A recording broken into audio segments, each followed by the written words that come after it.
Manter o equilíbrio emocional é outra tarefa importantíssima nesse processo, mas extremamente difícil se nós não estivermos aí preocupados em dominarmos os nossos instintos, o nosso personalismo, a nossa vaidade, o nosso orgulho, né?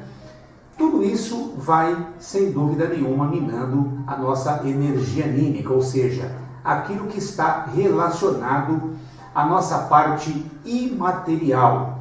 Sem esse tipo de cuidado, nós vamos ficando cansados, esgotados, impacientes, intolerantes, ou seja, vamos ficando aí doentes do corpo e da alma, até que chega aí um determinado momento que nós não temos mais controle sobre as nossas próprias ações, sobre os nossos próprios pensamentos. O esgotamento da energia anímica pode, sem dúvida nenhuma, ser classificado como um dos grandes causadores dos estados de angústia, tristeza, melancolia, apatia, desânimo. E isso tudo vai levando aí o indivíduo ao estado depressivo, fazendo com que ele perca a alegria e a vontade de viver.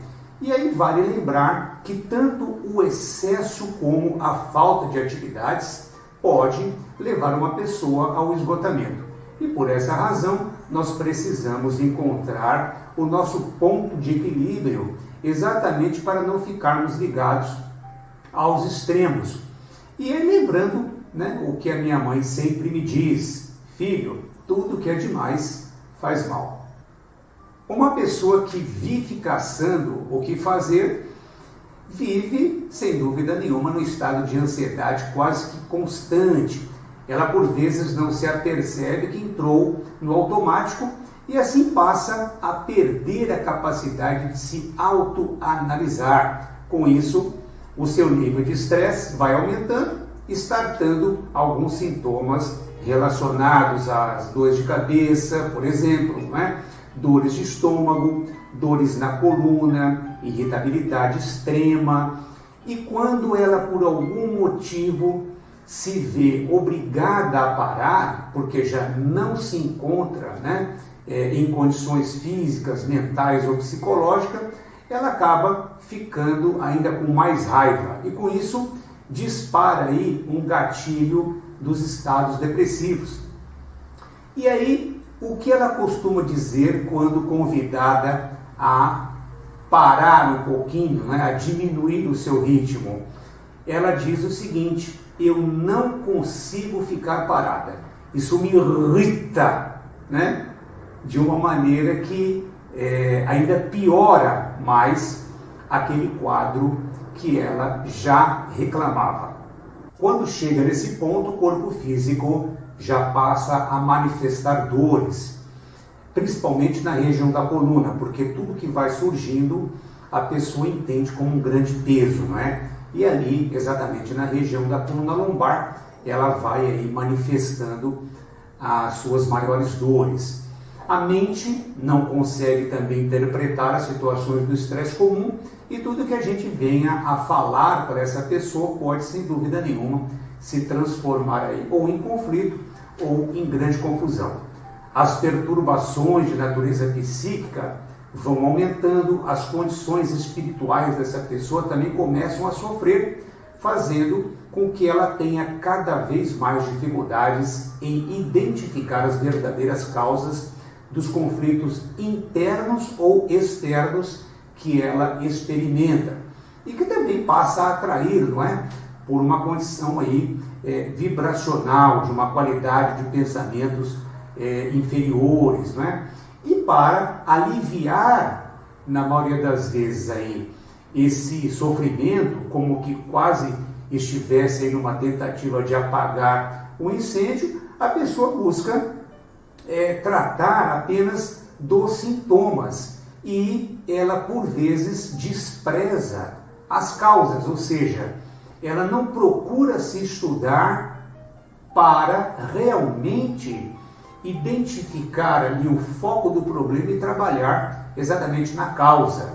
E com isso, a pessoa vai se enganando, a pessoa vai disfarçando ali as suas dores emocionais, psicológicas, que passam a manifestar também, como disse, no seu corpo físico.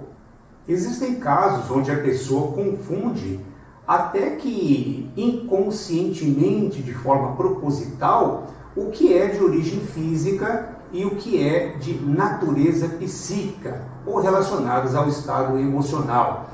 Esse mecanismo pode funcionar como um tipo de defesa psicológica, uma espécie de autossabotagem, no sentido de não ter que modificar os padrões de pensamento e comportamento. Então, o gerenciamento da vida vai, sem dúvida nenhuma, ficando cada vez mais complicado.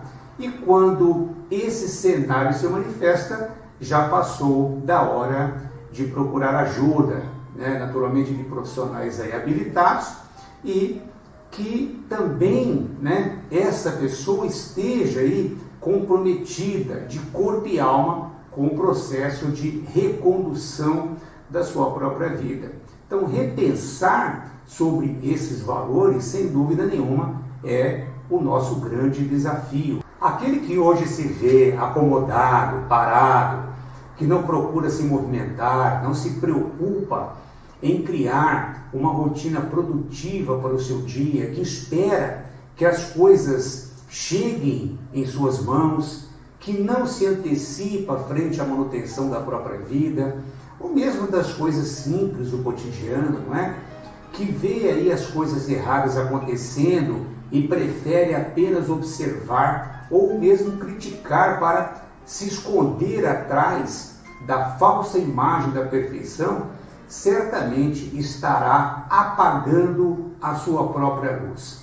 Essa luz, por sua vez, vai se transformando em uma pequena chama, essa chama em lampejo, até se ver em total escuridão.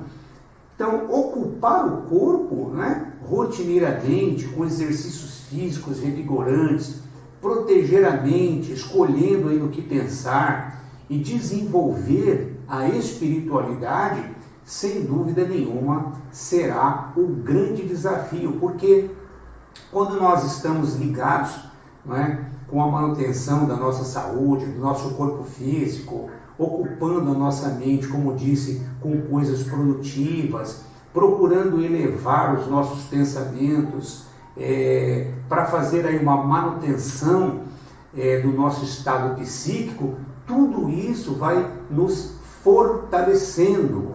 E isso sim vai fazendo com que a gente tenha condições de poder enfrentar as nossas próprias tendências, nem sempre boas, a nossa própria sombra, e com isso poder voltar a manifestar a nossa luz. É importante que a gente diga que nós estamos nessa vida para viver tudo aquilo que ela tem de bom para nos oferecer. Portanto, a felicidade que todos nós, em algum momento, procuramos no mundo material, nas coisas de fora, simplesmente não será encontrada caso nos demoremos em procurá-la dentro de nós mesmos. Como diria Mário Quintana, muito velho e sábio foi que se lembrou, dentro dele mesmo nunca procurou. Muito obrigado pela sua atenção e que você esteja cada vez melhor.